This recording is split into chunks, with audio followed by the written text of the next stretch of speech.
ખાલી થઈને તમે કંઈક સાંભળશો તો સંતો મહાપુરુષોની વાણી છે, ગુરુ મહારાજનો દરબાર છે, એનું સાનિધ્ય છે.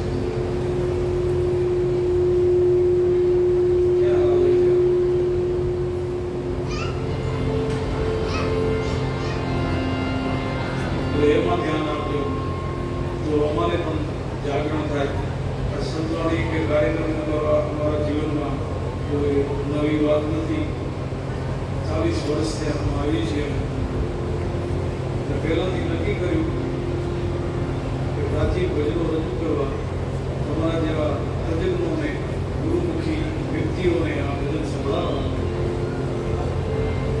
હજી સુધી તો સાંભળે છે, નહીં સાંભળે ત્યારે નક્કી કર્યું છે કે સ્ટેજથી નીચે ઉતરી જવું પડે. શિષ્યોથી બોલીએ કે એવું નહીં કરીએ, આપણું કામે નથી. જોકે પણ તો આપણે ટૂંકમાં હું કહું તો આપણે ગુરુ મહારાજના દરબારમાં છીએ. બધા પ્રેમથી ભાવથી સાંભળો, જેટલું બને એટલું શાંતિથી કોને કેવું ન પડે એ રીતના બધું સાંભળજો, સત્સંગ સાંભળજો. આપણે ગુરુ મહારાજની માળા અને ધૂન બોલી અને પછી ખજાનાની સ્થાપના કરીને આગળ હાલશું.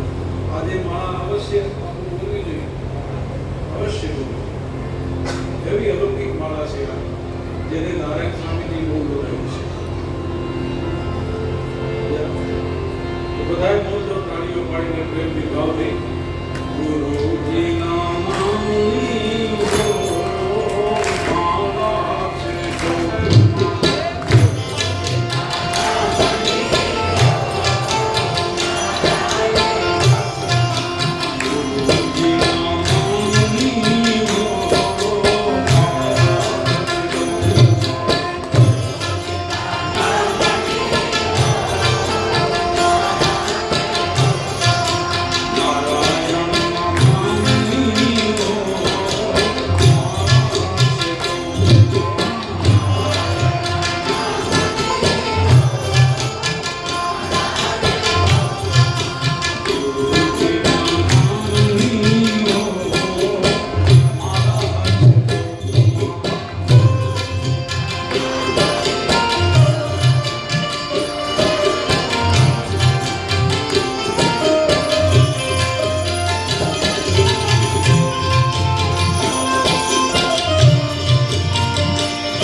જેણે આના ઉપર સત્તા મેળવી એ મહાપુરુષ કહેવાય. વસમાં થયો બહુ અઘરું છે. એ ગાયના શીંગડા ઉપર રાઈનો દાણો ઠેરે, ગાયના શીંગડા ઉપર રાઈનો દાણો ઠેરે એટલી વાર જો ઠેરી જાય ને તત્વોના નામમાં કોઈ મેળો કીધું છે સંતે મહાપુરુષ કે પડા રહે દરબાર ને ધક્કા નહીં કરા કબ હુક લે દુનિયા ઉકી કે બીડા પાર એ ખાલી અડધો મિનિટ તમે અમેથી કદાચ કેવો તાર લાગી જાય કાંઈ નક્કી નહીં. પરીક્ષિત રાજા સુખદેવજી મહારાજ જ્યારે વધાર્યા, વાત લાંબી છે, સરબદાસ જેઓને મુક્તિ માટે જેમાંથી ભાગવતજીનું સર્જન થયું. સુખદેવજી મહારાજ બાલ્ય અવસ્થામાં નાળીઓ ગળામાં વીટેલો હતો, વધારેલા બધા મોટા મોટા વિદ્વાનો ઉભા થઈને ચરણ સ્પર્શ કરવા માંડ્યા. ત્યારે પરીક્ષિત રાજાએ નક્કી કર્યું કે આમાં કાંઈક છે. આ નાના બાળકને બધા વિદ્વાનો ઉભા થઈને ચરણ સ્પર્શ કરે છે, આ મારો મુક્તિનો દ્વાર ખોલશે, બીજાનું કામ નથી. ચરણ પકડી લે છે અને મહારાજ સહમત થાય છે મોક્ષ પાવા માટે. અને કહે છે મહારાજ 7 દિવસની અંદર શ્રાપ 7 દિવસનો છે, એમાં 2 દિવસ તો નીકળી ગયા છે, હવે ખાલી 5 દિવસ છે. ત્યારે સુખદેવજી મહારાજ કહે છે કે રાજન ચિંતા કરો માં, મોક્ષ માટે તો એક ફલે વધી પડે. ગુરુ મહારાજના આશીર્વાદ ક્યારે મળી જાય, ત્યારે જોડો પાર થઈ જાય કાંઈ નથી, પણ એમાં દમણ લાગ્યા રહેવું જોઈએ, એમ કાંઈ હેરું નથી પડે. તો અમુક તો કહેતા હોય બાપુ બેઠા હોય ઘરે ત્યાં આપણે કંઈક શું ગુરુ મહારાજ કરે, ગુરુ મહારાજ કરે. ગુરુ મહારાજે તો તમને કીધું કે આમ જાઓ, જાવું તો પડે કે નહીં? આપણે રસ્તો બતાવી દીધો, આ રસ્તો છે પરમ તત્વ તરફ જવાનો, સત્યનો રસ્તો આ છે. આના ઉપર તમે પગલાં માંડો, તમને ક્યારેય વાંધો નહીં આવે. પણ તમારે કરવું તો જોઈએ. બાકી ખાટલામાં પડ્યા પડે પાંચનું દાણો ગુરુ મહારાજ કરે, એમ કે ગુરુ મહારાજ મોક્ષનો દ્વાર છે. તો ક્યાં સુધી છે આ એક પરંપરા છે ને બાજુમાં આ રવિવાડ સંપ્રદાયની પરંપરા છે, ગંભીર વિચારધારા છે. એવી બાબત નથી. એમાં રવિ સાહેબ, માણ સાહેબ, જીવ સાહેબ, દેવ સાહેબ, મોરા સાહેબ એવા દાસોથી અને એમાં 13 ડિગ્રીયા સુધી રવિ સાહેબ એવા મહાપુરુષો થયા છે. રવિવાડ સંપ્રદાયની વાણી જેવી કોઈ ઉત્તમ વાણી કે બધી વાણી ઉત્તમ છે. એમાં વધારેમાં વધારે જો ભજનો કોઈના હોય તો રવિ સાહેબના છે, મોરાર સાહેબના શિષ્ય, મોરાર સાહેબના ગુરુ રવિ સાહેબ. કારણ એટલે માણ સાહેબના આશીર્વાદ, એટલે ગુરુ મહારાજના આશીર્વાદ થાય એટલે વધારે વધારે વાણી એમની છે. એટલે એ પરંપરામાં આપણે બેઠેલા છીએ. એટલે હું ખાલી એક ધૂન બોલાવું છું તો તમે બધા 1 મિનિટ આંખ બંધ કરી અને બોલજો. ક્યારેક મેળો પાર થઈ જાય ક્યારે નક્કી નથી, લાગ્યા રહેવું જોઈએ. એટલે કીધું છે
જલાવરની સ્તુતિ લઈ થોડા બોલો લઈને પછી આપણે બોલાવતાને સાંભળી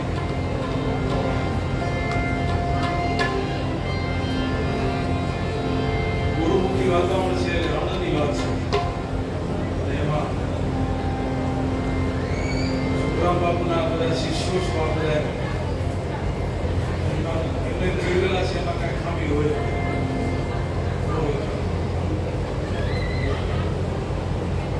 એવું ન થવું જોઈએ કે આ સંતોષી દરબારની ઉભી કરે છે એવું ન થવું જોઈએ.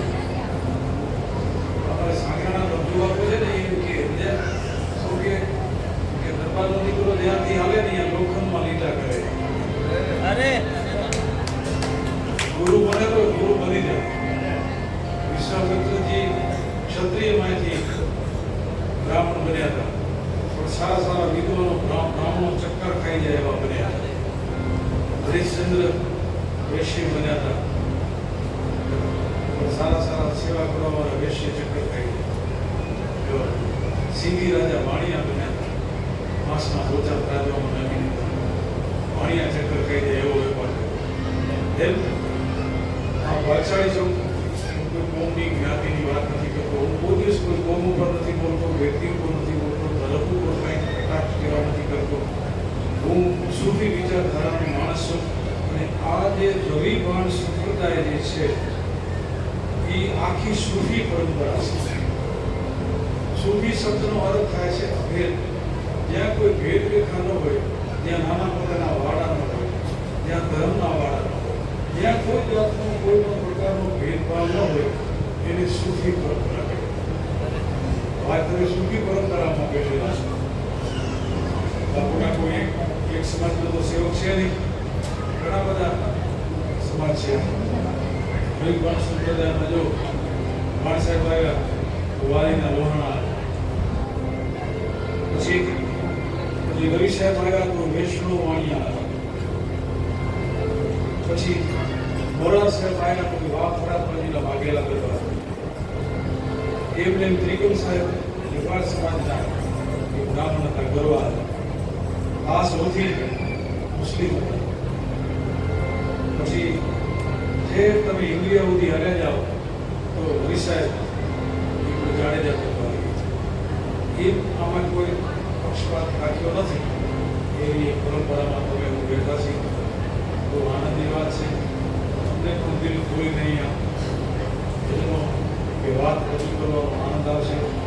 બહેનોની સંખ્યા બહુ છે, બહુ આનંદની વાત છે, બહુ સરસ વાત છે. ભજનો સાંભળજો અને કોઈને ઊભો થવું જ્યારે થોડો વિરામ આવે ને ત્યારે ઊભા થઈ જાજો. વચ્ચેથી ઊભા થવા મને એમ થાય શું વાંધો પડે.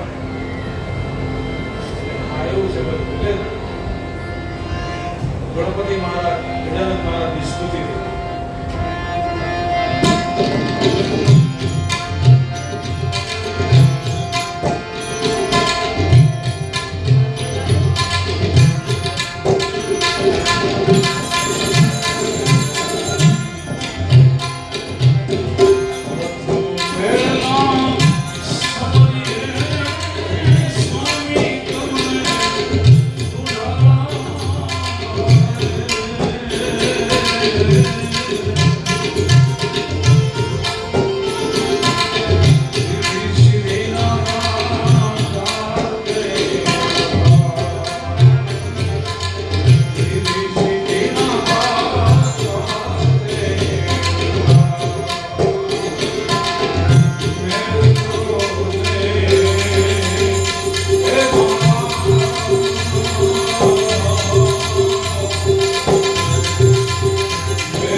આત્મા રાજા રાજી થાય ને એના માટે સંતોએ ઠંડી નથી જોયું, તાપ નથી જોયો, વરસાદ નથી જોયો.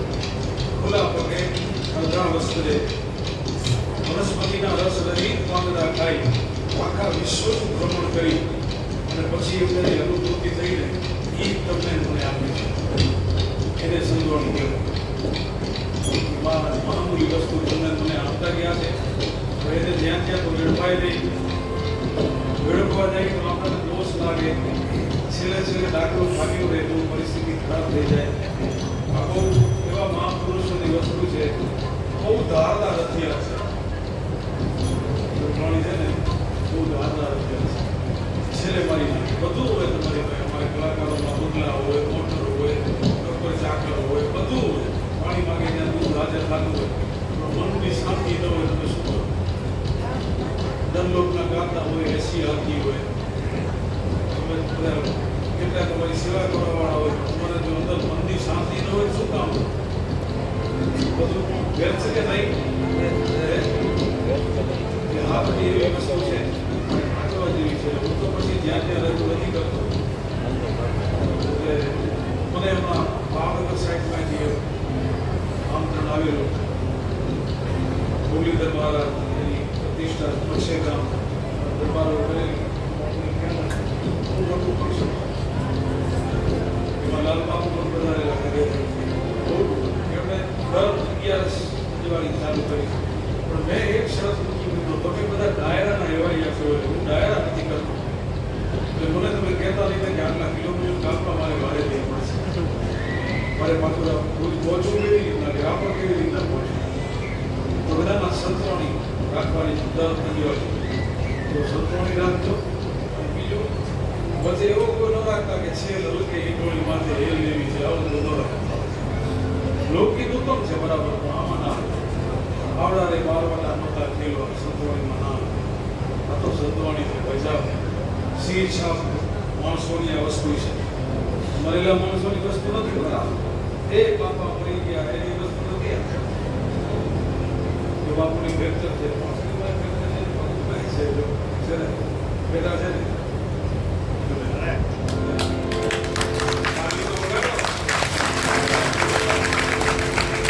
વર્તમાનની વસ્તુ છે, માય કાગલાની વસ્તુ નથી.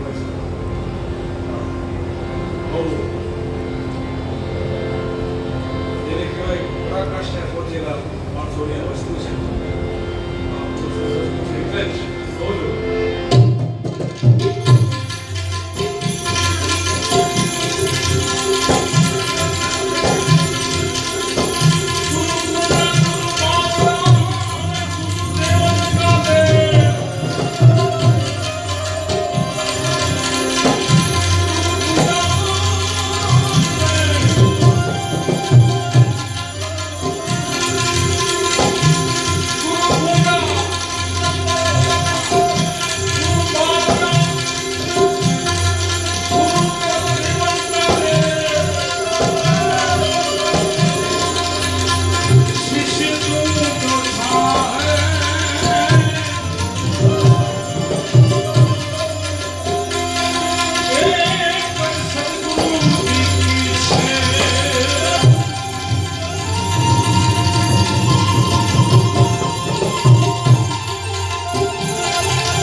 ભાઈ તમે વાંચો વેદ પુરાણ ડુંગરા નહીં ચડે નિર્વાણ. તો વેદ પુરાણ વાંચી લો, એમાં સદગુરુ મહારાજનો પ્રમાણ છે એમ કીધું છે.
કથા સંભળાવતા હતા ત્યારે પાર્વતીજીમાં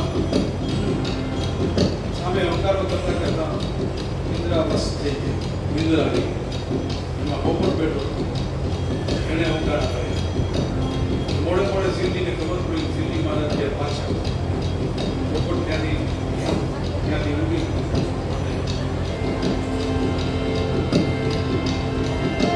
માતાના ઉદરમાં શરણું લે છે. 19 મહિના પછી વિનંતી કરે છે વેદવ્યાસજી કે હવે આ ઉદરમાંથી બહાર વધારો, આપણી માતુશ્રીને કષ્ટ થાય છે. 19 મહિના થયા એટલે બહાર તો આવો, પણ શિવજી મહારાજ તૈયાર બેઠા છે મારો સંહાર કરો. એમના ભાઈની રજા લ્યો. પછી વેદવ્યાસજી મહારાજને વિનંતી કરે છે શિવજી મહારાજને. શિવજી મહારાજ એમને અભયવર્તન આપે છે. આ બધી વસ્તુઓ યુવાન વર્ગને સમજવા જેવી છે. બરોબર છે. હવે યુવાન વર્ગને ખાસ ધ્યાન રાખવા જેવી છે. યુવાન વર્ગ બધું આગે પાટે જઈ રહ્યો છે અને આ બાપુ એકદમ સરસ કામ કરી રહ્યા છે. યુવાન વર્ગને જો આમાં નકરો યુવાન જોઉં છું, આ રસ્તે વળ્યા છે. સારી વસ્તુ અભયવર્તન લે છે. સુખદેવજી મહારાજ માતાના ઉદરમાંથી ગળામાં નાળીઓ વીટેલું પાર અને એમને નીકળી. પણ ગુરુ ધારણ નહોતા કર્યા. મારો કહેવાનો અર્થ એ છે, આ હાથમાં તથ્ય અહીંયા આવે છે, પ્રાણ અહીંયા આવે છે. નાળીઓ ગળામાં વીટી અને સુખદેવજી મહારાજ નીકળી ગયા. પણ ગુરુ ધારણ નહોતા કર્યા. વૈકુંઠમાં ગયા, પાછા વળાવ્યા. વૈકુંઠમાંથી પાછા વળાવ્યા. જોતો ને સુખદેવ ગુરુ ધારણ કરી આવો. એટલે મારો કહેવાનો તાત્પર્ય એ છે કે હાલ નથી લગાડતો કે વખાણ નથી કરતો, પણ ગુરુ ધારણ કરવા અનિવાર્ય છે. આપણા શાસ્ત્રો પ્રજોતો ગુરુ ધારણ કરીને એની આયના પર પાળવી જોઈએ. એ કેમ કરવું જોઈએ તો ગયો પાર થાય. બાકી ગુરુ કહે ગુરુ કો જિલ્લા પશ્ચિમ જાય, કહે કબીર રો વચનવા ભયા પૃથ્વી દે ગયા. ગુરુ કે મામે જો ન કરી અને આપણને પલો હાથ પણ બેહવામાં તકલીફ થતી હોય તો કરવું છું. મન તમે કહ્યું કેટલો જીવ ઉછળ પાછળ થાય છે. જો કેવો માતંગ જેવો છે, બહુ ભયંકર છે. એટલે કીધું છે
કરતા જોયા ગગનથી ઘણા મેં તારલા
દ્વારિકાની યાત્રા કરવા માટે કરી અને ભાણ સાહેબ અને એમની સેના આખી ગઈ ભાણ સેના કહેવાતી રવિ ભાણ સંપ્રદાયમાં ભાણ સાહેબ એટલે શ્રી સાહેબ સંત બાપુ જબરદસ્ત કામ કર્યું બાણસેના કહેવાતી એ બધા દ્વારિકા ગયા. આપણે જો વાત નહીં બરાબર કામ દે એ બેનો વાત ચાલુ આવે ત્યાં જોવા એ દ્વારિકા ગયેલા અને વળતા વળ્યા એટલે એમને રબારી પકડ્યા. એટલે બાપુએ ભાણ સાહેબે કીધું કે આપણે અહીંયા આપણા ભગત છે એમને મળતા જાય. દેશી માણસ, ઘેટા બકરા ચારવા વાળો માણસ, પરમાત્માનું ભજન કરે, પોતાનું પૂજના હલાવે એ માણસ લે. એમાં વળતા વળ્યા એટલે આવ્યા એને માટીએ. ભાણ સાહેબે કે બધા ભક્તો હતા એમને કીધું કે ભગત છે ઘરે, અને બેને કીધું કે એ તો બકરા ચારવા ગયા, ઘરે નથી. એટલે બાપુ આવ્યા એટલે તો કહેજો કે બાપુ આવ્યા હતા ભાણ સાહેબ બધા શિષ્યો. તો કે બાપુ રોકાઈ જાઓ, એ હમણાં આવશે. ના મોડું થાય છે અમે નીકળી. એ નીકળી ગયો ત્યાંથી. અને ત્યાં તો એ ભાઈ આવ્યા એટલે એમના ઘરના બેને કીધું કે આ તો બાપુ આવ્યા હે, તો કે બાપુ આવ્યા. કોણ? તો ભાણ સાહેબ અને એમના શિષ્યો ભેગા. અરે મેં રોક્યા નહીં, પણ મેં રોકવાનું બહુ કીધું પણ રોકાણા નહીં અને નીકળી ગયા. અરે રોકવા જોઈએ તો કે ના ઘણા મેં ગંગાજી આવી. કેટલી વાર નીકળી કે થોડીક વાર થઈ આમ નીકળી. એમાં અહીંયા ત્યાં ગંગાથી દોર મૂકી ભાઈ એ પાણીનો ડગલું હતું એને પડી ગયું, કસેડી પડી ગઈ, લાકડી પડી ગઈ, કીધી દોર પાછળ એમના ઘરના પાકા પાકા થોડાક દૂર ગયા ત્યાં બાપુ જતા હતા. ભાણ સાહેબ એમની ધારામાં કીધું કે બાપુ ઉભા રહ્યો, બાપુ ઉભા રહ્યો, બાપુ ઉભા રહ્યો, ઉભા રહ્યો, ઉભા રહ્યો. એમાં બાપુએ અવાજ સાંભળ્યો, બાપુ પગ ચાલ્યા. પછી કીધું બાપુ ઉભા રહ્યો, અહીંયાથી હવે એક પગલું કરો તો તમને રામ જોવાઈ ગઈ. વિચાર કરો, રામનો શબ્દ કીધું તમને અહીંયાથી હવે એક પગલું તમે કહો તો તમને રામ જોવાઈ. આનો ઈરાદો બિચારાનો એવો નહીં, ભોળો માણસ બોલે. અહીંયા તો બાપુના કાને આ ગયું, રામ જોવાઈની વાત આવી. થોડી જતા બધા નાખી દીધા અને કહી દીધું સેવકોને બધાને કે ભક્તિ કીધું અમારી ભક્તિ. બાપુ હાલો કરે તો હવે ઘરે નથી આવ્યું, હવે સમાધિની તૈયારી. વિચાર કરો, તમને મજા આવી થોડીક જાણી તો ધ્યાનથી સાંભળો. અમને આ ટેવ પડી ગઈ છે, આવી આખી ટેવ ટેવ પડી ગઈ છે. તાળી પડાવી બધાની પડાવે છે, ટેવ પડી ગઈ છે. શું કરીને આદતથી બની છે.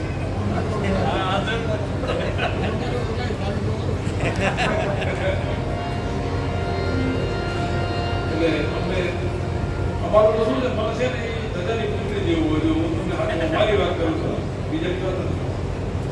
ઓળખતા પણ કેવું મન છે એવું નહીં. મારા મનની વાત કરું, મારું મન છે ને એ ધજાની પુત્રી જેવું છે કે ઠેરે નહીં. કારણ કે હજી એટલા બધા કોઈ ઘા વાગ્યા નથી. ગાઈએ છીએ મને એટલી ખબર પડી ગાતા ગાતા 40 વર્ષમાં કે ભજન છે ને એ મહામૂલી વસ્તુ છે. એથી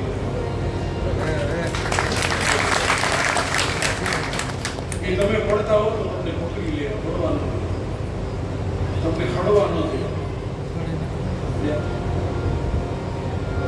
એવી વસ્તુ છે, બહુ મોટી વસ્તુ છે. જેવી રીતે અમારું ધજાની ખુશી જેવું મારું મન છે. મારું મન ત્યાં ઠેરે ત્યાં મને નક્કી થઈ જાય અહીંયા સત્યની ઉપાસના થઈ છે, કામ થાય છે. મારું મન પૂરી સ્થિર થાય. તમારું જ્યાં જાઓ તમારું મન ફેરી જાય અને બેહવાની તમને ઈચ્છા થઈ જાય. કલાકનું કરીને જાઓ તમને 3-4 કલાક નીકળી જાય. અંદરથી શાંતિ લાગી જાય, અંદરના મુદ્દામાં જો બેઠા બેસી જાય, માની લેવાનું અહીંયા સત્ય છે. પછી બેઠતી હોય તો ભલે ભૂલતી હોય એ તો તમારે ખતરો કરવો જોઈએ. એટલે કે પ્રકૃતિનો નિયમ છે. ગુરુ મહારાજ પાસે હું બોધ નથી આપતો, હું બહુ નાનો માણસ છું, ભજન ગાવાવાળો માણસ છું, ભજન આડાવાળા થવા નથી દેતો એવી મને ખાતરી છે. થોડા ક્યાંક પડતા હોય ને આપણે, તમે દાખલા તરીકે મારી બાજુમાં મોરણદાન હાલ્યા આવતા હોય, 2 જણા વ્યા જતા હોય, એમાં મને 6 વાગે હું પડવાની તૈયારી થતી હોય, મોરણદાન મને પકડી અને પડવાનો ટેકો આપી એ કદાચ ક્યાંક પડવાની તૈયારી થતી હોય તો ભજન પકડી લે છે. બરોબર કેવું મને કેવું બીજું કાંઈ નથી. પ્રકૃતિનો નિયમ છે. પ્રકૃતિનો નિયમ એવો છે કે ઝાડ ઉપરથી જે પાંદડો હોય ને એ પહેલા પાક્યા પછી ખરે અને ખરીને પેલું પાકે પછી ખરે અને પછી વળે નીચે પડે પછી વળી એમ ફૂલ હોય ને ફૂલ કોઈ પણ ફૂલ એ પહેલા પાકે પછી ખરે અને પછી ખડે. પણ માણસનું બધું છે પહેલા ખડે પછી ખરે પેલો વળે પરિસ્થિતિ વિકટ થઈ જાય. એટલે ગુરુ મહારાજ હંમેશા આનંદ કરતા રહેવાનું, પરમાત્માને આનંદ કરતા રહેવાનું. હે મારા નાથ, હે દયાળુ. બીજું તો ઠીક, અમને તું સડવા ન દે દે બસ અમે સડી ન જઈએ એટલે કીધું છે હૃદયમાં જો તપાસીને તું હૃદયમાં જો તપાસીને છુપાયે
પરમાત્મા બિરાજે છે અંતર ભીતર એ મનુષ્યને જ પરમાત્માએ આપ્યો છે. પશુ પક્ષી જાનવરને નથી આપ્યો.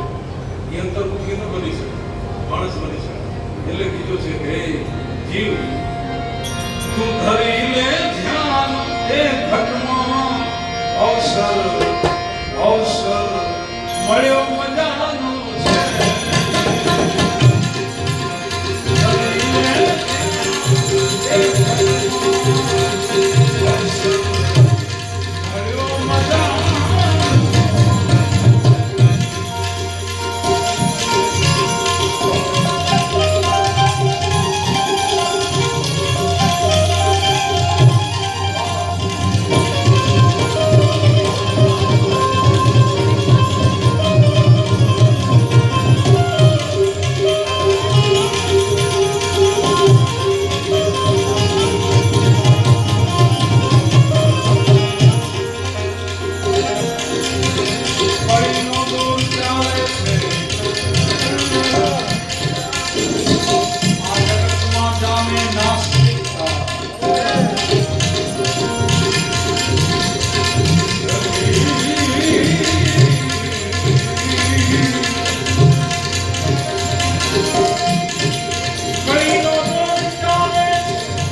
જામે નાસ્તિકતા કળીનો દૂર ચાલે જગતમાં જામે નાસ્તિકતા અનેરા કાળનો આરંભ થયા દુનિયામાં થવાનો છે.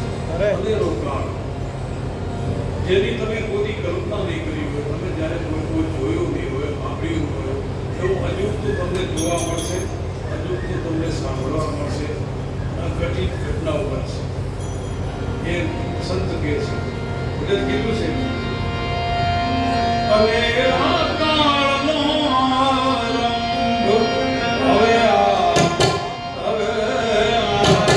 દુનિયામાં થવાનો છે.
મનુષ્ય દેહ મળ્યો એ નથી મોંઘો, મનુષ્ય દેહ મળ્યો એ નથી મોંઘો.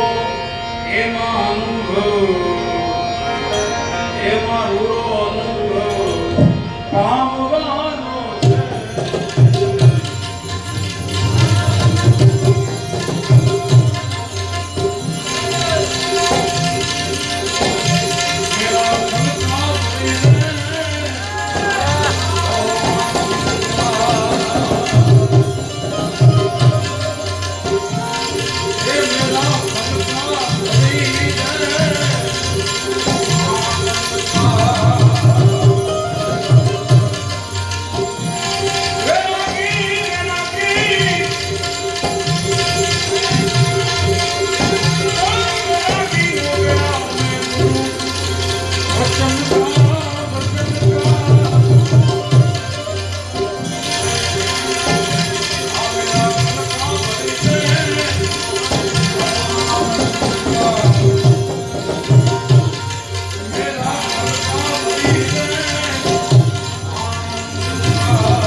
સુનો તો સાંભળો આનોની સાંભળો અને આનંદની સ્થાપના કરો એનું નામ લો કેમ કે બીજું એમ પણ કીધું છે કે કરમ કબીર સુન મેં સાંભળો ભજનો અલૌકિક રીતે કીર્તના કે ગવાણા છે અત્યારે તો શું છે એક આવું વાતાવરણ છે એમાં કાંઈ આપણે કહેવાનું હોય નહીં અત્યારે ગ્રુપમાં જોઈએ ને સોશિયલ મીડિયામાં એવું પૂરો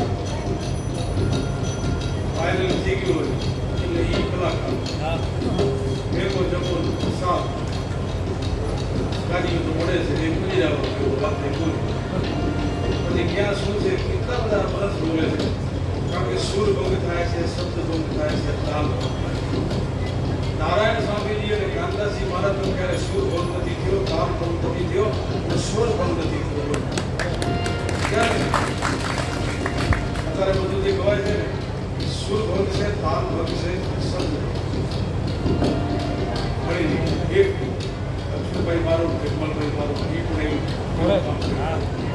જેને આપણે વંદન કર્યું આ બાવલી કે જેણે ભજન પાછળ સત્વાણી પાછળ સંન્યાસ લીધો સાધુ થયા વિનંતી બીજ વાવ્યા આરોગ્ય પાડ્યો અને હજી પણ વર્ગ છે ભજનનો તો વર્ગ તેનો વર્ગ વાર્તાને પણ બોલવાનો થાય તો છે ભજન થાય પણ એટલું શક્યા ઓછી વધારે નથી મોરતના નથી કે સોનીની બજારમાં ગીરજી તો બકાલાની બજારમાં બહુ બકલાની બજારમાં તો બુજુર્ગ હોવાના ખેતી લઈને આખા માનતા જો રીંગણાનો ફૂટવા બટેકાનો ફૂટવા બટેકા સોની બજારમાં ક્યાંય ટ્રાફિક લીક ગીરતી જો આખા દિવસમાં એક ગ્રાહક આવે ટૂંકા ગાડી અને ખાલી એક જ ગ્રાહક આ બધો સોનું જેવી તે વસ્તુ નથી કવિ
કોઈને 650 વર્ષ થયા છે, કોઈને 700 વર્ષ થયા છે, કોઈને 200 વર્ષ થયા છે, કોઈને 200 વર્ષ થયા છે, કોઈને 100 વર્ષ થયા છે. પણ હજી સુધી એની વાણી પ્રજા પ્રત્યે છે. તમને મને ગમે છે એનું કારણ એમાં સંતોનો મહાપુરુષોનો સમર્પણ છે, ત્યાગ છે. સમર્પણ ને ત્યાગ જ્યાં હોય ને, આજે અહીંયા કોઈ મને બાપુભાઈ મેં ઘણી વખત એવી ચર્ચા કરી અને અહીંયા કોઈ શું કહેવાય એને મેન હોય એને શું કહેવાય કોઈ ટ્રસ્ટી મેન નથી એને કહેવાય. ત્યાં બધા હરતા આવે એ કામ કરે. અને બીજું બોર્ડની બનાવી છે બોલ અત્યારે જ્યાં જાવ ત્યાં બોર માટેની જ પડાપડી થતી હોય. જ્યાં જાઓ પ્રોગ્રામો લેના માટે અહીં નથી ગમે નથી રાખવાનું તો સારું કહેવાય. દિલો શાંતિ છે. જો થોડી વાર મને ચૂંટણી થઈ કે કેમ કંઈ હાલતા નથી ચલતા નથી. હકીકતમાં તમે ભજન સાંભળતા નથી, તમે ભજન ખાઓ છો.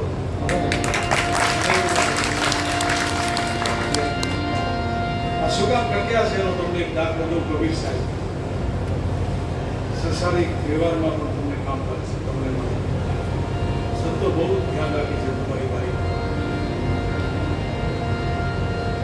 એક મારો મિત્ર છે ને રાજકોટમાં, મિતેશભાઈ બોલી છે આવી છે એ મને કે સમરસિંહ સવારના જાગો ને મને કે હું ભગવાનને અગરબત્તી નથી કરતો તો મને કે હું સંતોના ફોટાને અગરબત્તી કરતો ભગવાનને નથી કરતો કારણ તો કે સંતોએ આપણા માટે જ કર્યું છે પોતા માટે કંઈ કર્યું નથી એટલે એને જે સમર્પણ આપણા માટે આપ્યો છે ને એવો કોઈ નથી સીબી રાજાનું ત્યારે છેલ્લે તલવાર લીધી અને મસ્તક કાપવાની તૈયારી થઈ ત્યારે ઇન્દ્ર આવે હાથ પકડી દીધા સીબી રાજા માંગો માંગો માંગો રાજા ત્યારે સીબી રાજાએ શું માંગ્યું આગળ આવે કળિયુગ મારી માનવતા હે સત્ય નિહારે કેના માટે માંગ્યું પોતાનો પોતે અમર ખોટો માંગી શકતા પોતા માંગી શકતા એમ નહીં તમારા મારા માટે માંગ્યું છે એની બલિહારી છે એનો દાખલો તમને આપી કબીર સાહેબના ઘરના જે હતા એનું નામ હતું લાલી એ બહુ સુખી કરતા કબીર સાહેબની હાલે પહેલાં તો મા બાપ જે કરતા અહીંયા જતા ગમે તે પોઝિશન એમાં લાલીનું વિશાળ થયું કબીર સાહેબ હારે લગ્ન થયા કબીર સાહેબને ત્યાં ગયા લાલી સુખી ઘરના દીકરી પોતી જમીનમાં પગની મૂકેલો હથેળીના છાયા કરેલા માતા પિતાએ સુખી સંતના ઘરના દીકરી એ આવ્યા તો કબીર સાહેબ આવે તો કાંઈ હતું નહીં પાણીની માટલી હતી ખાટલી હતી બોલી વણવાનું હતું બીજું જોઈ અને એમ થયું બહુ ખાસ અહીંયા મારા માતા પિતાએ મને ક્યાં બોલાવી અહીંયા ક્યાં આપી ત્યાં તો હું જીવી નહીં શકું અહીંયા મારું જીવન નહીં જાય કબીર સાહેબને કહી દીધું અહીંયા હું નહીં જીવી શકું હે તો ત્યાં અહીંયા મારાથી બીજું હું તો સુખી ઘરની દીકરી છું અને મેં ક્યારે તડકો નથી જોયો હથેળીને છાયા કરીને મારા મા બાપે મને ઉછેરી છે એટલે હું અહીંયા નહીં જીવી શકું મારે તો મારા ગામમાં નગરસેવક છે ને એના દીકરા હારે લગ્ન કરવા આ તો મારા મા બાપે પણ અહીંયા મને બોલાવી કવિ જોજો સંતનો સમર્પણ કેવો હોય છે ત્યાગ કેવો હોય છે અને કેવો ઝેરનો ગુરડો પીએ છે બધાએ દાન તમે કરી શકો પત્નીનું દાન બહુ કઠિન છે એ જેવો તેવો ખૂબ જલારામ જોગી જેવો કરી શકે તો સાસરિયા કાઠી જેવો કરી શકે કે કુંભારાના જેવા કરી શકે બીજા ન કરી શકે એમ તો કે હા નહીં જીવી શકો તો કે ના તો કે તો હાલો તમને પાછા તમારા વાયુતરમાં મૂક્યો તો કે હું ક્યારે હાલી જ નથી હાલવાનું મારા ભાગમાં આવ્યું જ નથી હું નહીં હાલી શકું એમ તો કે હવે એમ કરો મારી પાસે બીજું તો કોઈ સાધન નથી તમે મારા ખંભા ઉપર બેસો બીજા કરો કબીર સાહેબે પોતાના પત્નીને ખંભે બેસાડ્યા જેમ જેસર જાડેજાએ સતી તોરણને ખંભે બેહાડ્યા હતા જેમ ભાઈ બેહાડ્યા નીકળ્યો એનો સાસરાનું ગામ આવ્યું એનું ઘર આવ્યું ત્યારે એના ઘરનાને કીધું કે હવે તમે ઉતરી જાઓ આ તમારા પિતાશ્રી ઘર આવે ત્યાં હું ઉપાડી લઈએ જેવા ઉતાર્યા ને તો એ ગાલીએ જોયું એના ઘરવાળે તો કબીર સાહેબના પગમાં ઠેસ વાગી હતી એ અંગૂઠો ફાટી ગયો લોહી લુહાણ થઈ ગયો પછી મેં કીધું કે તમને શું છે તો મને ઠેસ વાગી તો તમારે મને કહેવું જોઈએ ને તો ઉતરી જાત ને તમારા ખંભા ઉપરથી તો કે ના મને એમ થયું હું તમને શું કામ તકલીફ આપું હું તકલીફ સહન કરી લઉં સારું તમને શું કામ મારે કષ્ટ આપવો જોઈએ શું કામ તકલીફ આપવી જોઈએ એટલું કીધું ને એટલે લાલીનું મન ફરી બીજા દુઃખી લાલી કહે છે કબીર સાહેબ કે હવે હાલો તો ક્યાં તો પાછા ઘરે તો કે તમારે તો અહીંયા નથી જવું તમારા નગર શેઠના દીકરાને લગ્ન નથી કરવા તો કે ના આ જોયા પછી મારો વિચાર ફરી ગયો કે તમે મને જેવી સાચો છો ને એવો નગર શેઠનો દીકરો મને નહીં સાચી તમે મને સાચો છો અગોટો ફાટી ગયો લોહી લોણ થઈ ગયો છતાં તમે બોલ્યા નહીં મને કષ્ટ ન પડે એટલા માટે કરી એટલે મને હવે વાંધો નહીં આવે પછી લાલી પાછા આવે અને એટલી બધી કબીર સાહેબની સેવા કરે છે એટલી બધી આજ્ઞાકારીમાં જીવન જીવે છે અને નકું સવાર એના સંત સાહિત્યમાં દાખલા છે એના ભજનો છે એની આ વાણી છે એનો આ બધો ઝુંડ છે આખો સંતવાણી બી છે આ કોઈ મેં તમને પહેલાં કીધું કે મરેલા માણસોની વસ્તુ નથી આ મર્દ માણસોની વસ્તુ છે ઓલી તલવાર માથે રામ સાગર રાખીને ભજન કર્યા એની વસ્તુ છે આ મરેલાની નથી એ મરી ગયા એમ નથી એ મરી ગયા એમ કે ખાટલા પડે 80 વર્ષ જીવી જાય એ શું કામ તો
ત્યાંથી 15 કિલોમીટરના અંદર જાઓ એટલે સુનિયાળા કાળુ ભરત નદીને કાંઠે કળસન બાબુ ગંગા સતીજી અને પાનગઢ કળસન બાબુ ગોહિલ દરબાર ગંગા સતીજી સરવૈયા દરબારોના દીકરી રાજપૂત એનું ભજન કરી એટલે પાનભાઈ અમીર પટિયાર નથી ગાડિયા આ ત્રણ અગોચર દિશાથી આવી કાળુભા નદીને કાંઠે નિરંજન નિરાકારનું ભજન કર્યું અને એવું ભજન કર્યું કે હજી સુધી એની ધજા પહોંચે 52 ભજનો બાપુના આદેશ પ્રમાણે ગંગા સતીજીએ માનભાઈને પદ્મવાણને સંભળાવ્યા અને 52 ભજનો આધ્યાત્મિક જગતનું શિખર ઉપર છે. વિશ્વની ફિલોસોફી ટૂંકી પડે છે અને એના ભજનો છે એમાં 52 ભજનોનું પૃથ્થીકરણ કર્યું છે. એ ચુડાસમા દરબાર છે ઓશોધારા એટલે કે રજનીશજીના શિષ્ય સાધુ થઈ ગયા છે, વકીલ છે, બહુ વિદ્વાન છે, ભાવનગર સાહિબમાં રહે છે. એમણે 52 ભજનોનું પૃથ્થીકરણ કર્યું છે, અર્થઘટન કર્યું છે અને એ પુસ્તકનું નામ છે પદ પામ્યા નિર્વાણ. એ મારી પાસે છે, મારી પાસે લાઇબ્રેરી છે. હું રાપર હતો, મને વાંચવાનો બહુ ટાઈમ હતો, હું વાંચતો હતો. હવે મને આ લાઇબ્રેરીમાં લઈ જાવીશ ત્યાં મને ટાઈમ મળે એટલે વાંચવા એ એમાં મેં વાંચ્યું છે. એ પુસ્તક છે મારી પાસે પદ પામ્યા નિર્વાણ. એમાં એક જગ્યાએ લખ્યું છે કે ગંગા સતીજી કીધું છે શીલવંત સાધુને વારે વારે રમીએ. આપણને થોડી કેવી માન્યતા હોય શીલવંત સાધુ એટલે દાઢી માળા તિલક કાઢેલા જટાઓ વધારેલી ભગવા વસ્ત્રો ધારણ કરેલ એ બરાબર છે. એને સંન્યાસી કહેવાય, સાધુ કહેવાય, સંન્યાસી કહેવાય. સાધુ કોઈ જાતિ નથી, જાતિ નથી. હું એમ કહેતો કે જાતિ છે તો જાતિ નથી, એ તો એક પોસ્ટ છે. સાધના કરે એ સાધક, સાધક સાધક શબ્દમાંથી અવલક્ષ થયો સાધુ, જાતિ નથી. તો જે છે એ કોઈને કદાચ તો લાગે પણ જે છે તે કે મારા ઘરનું કાંઈ છે જ નહીં, કોઈ જાતનું કાંઈ નથી. એમાં લખ્યું છે કે સાધુ જો એના શીલને ચારિત્ર ઊંચા હોય, એ શીલવંત હોય તો એવા સંન્યાસીને આપણે ચરણમાં પગે લાગવું, એના પગમાં ગોટો વળી ગયો એમાં બેમત વારે વારે એનાથી ઉપર એક સ્ટેપ કીધો છે, એક પગથી ઉપર કીધું. શું કીધું કે ભલે પેન્ટ શર્ટ પહેરતા અને સંસારી હોય ભલે એના શીલને ચારિત્ર જો ઊંચા હોય તો એ પણ સાધુ છે. એને કારણે પણ એને પગે લાગ્યું કે લખેલું છે કોઈ શંકા હોય મારે પાસે આવજો વંચાવીશ. રજનીશજી જ્યાં ટૂંકું પડી ગયું ભાષા નથી આપી શક્યા ભાવ ભજવો એવા ભજવો છે. ત્રણ માણસો કેવી ધારા આવી હશે વિચાર કરો તમે. હવે એની તમે કથા મસ્કરી કરતા કરતા તો રજૂ કરાય નહીં આ વસ્તુ.